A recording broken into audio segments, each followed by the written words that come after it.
I think that most graffiti art's quite ugly. When it's on bridges and it's just people's names, I don't think there's any point. Repetitive, judging by the nature with which I see his tags. I recognise the name, yeah. I have seen it around, but I didn't realise that was his name. Just names is, well, particularly when you see Inch, it's just a very boring, like a single streak of paint. Inch is one of the most prolific writers in the northeast and one of the most notorious graffiti writers from Newcastle. When I got up to Newcastle, the only person I really noticed was Inch. He was just so prolific, his work was everywhere. It was like a very high regard, like if people talk about Newcastle graffiti and then they ask you who's the best, Inch would always come up. It was everywhere basically. He just went out there and did it. You knew he'd been there when he did it. Trains, walls, tags, rooftops. You walk around Newcastle, you can't walk around Newcastle without seeing an Inch tag. You're writing graffiti, it's very about your name. You got to uphold your name, you got to keep your name everywhere and do it religiously. There's a lot of new brands of paint come out recently, and he's like a little girl when it comes to using it. He complains about everything. This paint, this paint, I can't use this, I can't do this, I can't do that. It's shut up and get on with it. I've obviously heard of people saying, oh, Anna Inch, and they're saying that I've heard rumours that he's dead, that he's died, that he's been arrested, that he's all sorts of went around about him because he's sort of like a little hero around here. He's very slow when he paints. Very, very slow.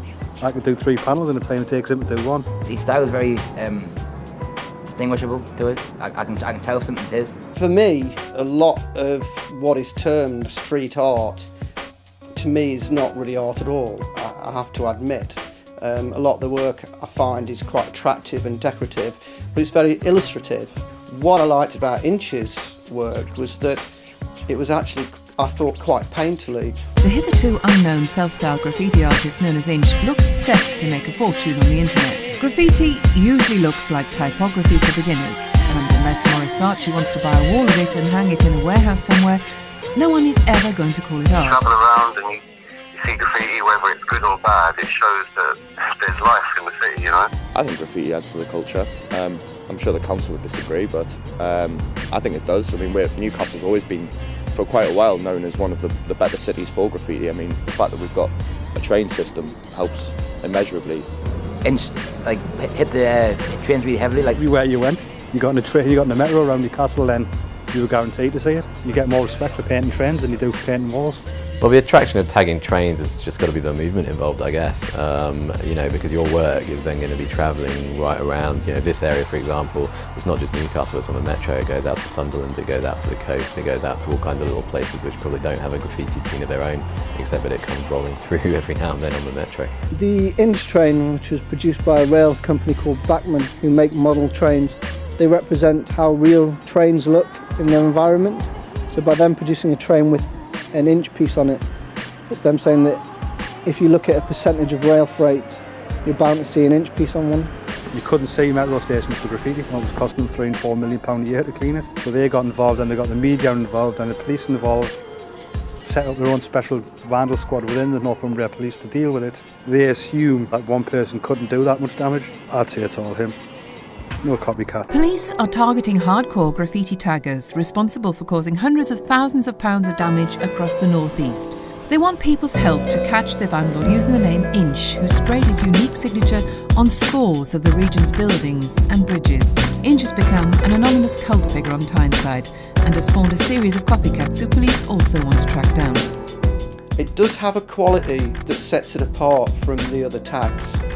I'm not sure what that is, but it has something.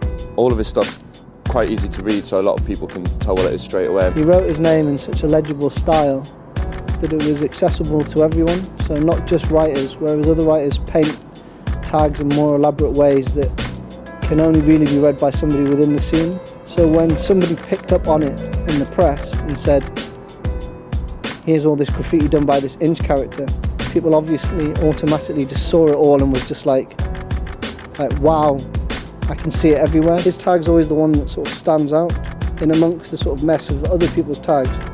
Prime example being the door over there.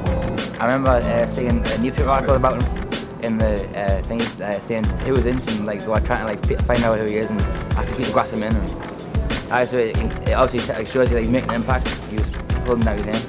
I think it definitely helped bring it to sort of your average Chronicle reader. And it's on the front page of the Chronicle, you instantly hit a readership that might not have thought about graffiti and might just have sort of glanced at it. And then with him being on the front page 2 or 3 times now, obviously it's a household name now. Everybody, as soon as, if you stopped sort of, I don't know, an elderly lady on the street and said, what do you think about graffiti? She might say Inch. Whereas before, the Chronicles campaign, she might have gone, oh, it's horrible, and not mentioned her name, but now they've got a name to put to it. Don't think of it as graffiti. No, I just think of it as artists. Yeah. I wonder how they get over the line, so what to do is half the time you can't make out what it is anyway. Well, they kind of made it like a witch hunt almost. They went a bit overboard, the Chronicle, I think, and they didn't realise that they were making him more famous.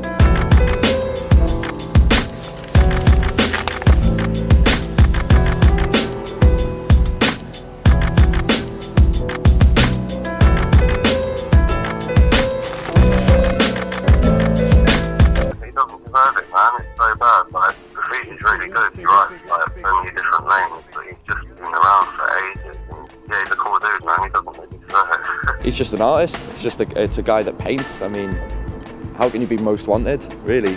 Pinch Inch, that's the one, Pinch Inch.